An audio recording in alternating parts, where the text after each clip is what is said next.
இன்னைக்கு நம்ம காஞ்சிபுரம் மாவட்டத்துக்கு வந்திருக்கிறோம். இங்க மக்கள் ஃபேஸ் பண்ற அந்த பிரச்சனையை பத்தி நம்ம பேசி ஆகணும். இந்த காஞ்சி மண்ணை வாழ வைக்கிற ஜீவ நதி பாலாறு, உயிர் நதி பாலாறு.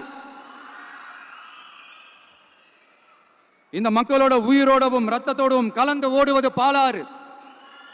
அந்த பாலாறை இன்னைக்கு பெரியார் பெயரையும் அண்ணா பெயரையும் சும்மா பேருக்கு வச்சுக்கிட்டு ஆட்சி நடத்துறவங்க என்ன பண்றாங்க தெரியும்ல? சுரண்டிட்டாங்க, கொள்ளையடிச்சிட்டாங்க, நாசம் பண்ணிட்டாங்க, மோசம் பண்ணிட்டாங்கன்னு இன்னும் என்ன வேணாலும் சொல்லலாம். ஆக மொத்தம் அழிச்சிட்டாங்க. இதை நான் ஏதோ போற போக்கில் ஏதோ அடிச்சு விடலங்க, ஆதாரத்தோட தான் சொல்றேன்.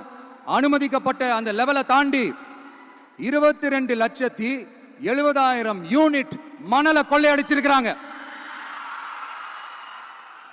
ஆக மொத்தம் இதுல அவங்க அடிச்ச கொள்ளை எவ்வளவு தெரியுமா? ரொம்பலாம் இல்ல, கம்மி தான். 4,730 கோடி. கம்மி தான் இல்ல? இதுக்கெல்லாம் அவங்க ஆதாரம்லாம் கேட்க முடியாது. ஏன்னா இந்த ஆதாரம்லாம் ஆல்ரெடி கோர்ட்ல இருக்குது, அமலாக்கத்துறை டிபார்ட்மெண்ட்ல இருக்குது.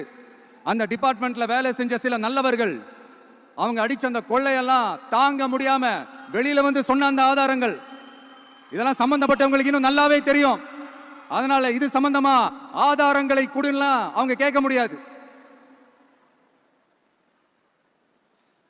மணலை கொள்ளையடிச்சா நீர்நிலைகள் அழியும், ஏரி குளம் கண்மா எல்லாம் அழியும். இதெல்லாம் அழிஞ்சா விவசாயம் அழியும், விவசாயம் அழிஞ்சு போனா விவசாயிகள் அழிஞ்சிருவாங்க. ஆக மொத்தம் நாம எல்லாரும் மொத்தமா அழிஞ்சு போக வேண்டியதுதான். இப்படி மேல இருந்து கீழே வரைக்கும் ஒரு கட்சியை சிண்டிகேட் போட்டு கொள்ளையடிக்கிறத கேள்விப்பட்டிருக்கிறீங்களா மக்களே? இதே காஞ்சிபுரத்தோட உலக பெருமை நம்ம பட்டும் கைத்தறி துணியும் அதை தயாரிச்சு கொடுக்கிற கைத்தறி நெசவாளர்களும் தான்.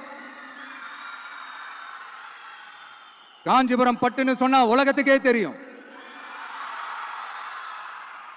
ஆனா அதை தயாரிச்சு கொடுக்கிற நெசவாளர்கள் நிலை என்ன தெரியுமா? வறுமை, துன்பம், கந்துவட்டி கொடுமை.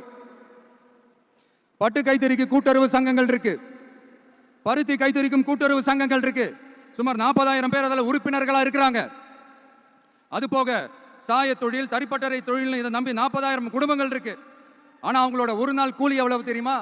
வெறும் 500 ரூபா தான். அதை கொஞ்சம் அதிகப்படுத்தி கொடுங்கன்னு போராடி போராடி பார்த்து ஒன்றும் நடக்கல. இதோட அவங்க கஷ்டம் முடிஞ்சுதா? வடகிழக்கு பருவமழை அந்த 500 ரூபா கூலிக்கு வேட்டு வச்சிடுச்சு.